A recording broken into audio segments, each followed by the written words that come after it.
ইংরেজি নাকি ছাও, বিতর্কে ইধিকা পাল। তিনি দুই বাংলার মেগাস্টার নায়িকা। যে ছবিতে হাত দিচ্ছেন বক্স অফিসে তাতেই সোনা ফলছে। টলিউডে কানাঘুষো তিনি নাকি লাকি চার্ম। বর্তমানে অভিনেত্রী যখন রঘু ডাকাত টিমের সঙ্গে উত্তরবঙ্গে পুজো রিলিজের প্রচারে ব্যস্ত রয়েছেন, তখন সেই আবহেই ইধিকার ছাও উচ্চারণ নিয়ে নেট ভুবন কার্যত তোলপাড়।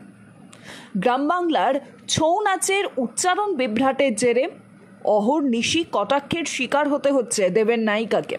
এবার সেই প্রেক্ষিতেই মুখ খুললেন রঘু সৌদামিনী ইধিকা পাল।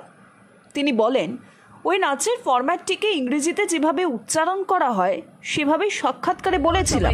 আমি ইধিকা, আর আমরা এখন টিম রঘু ডাকাত যাচ্ছি মালদাতে।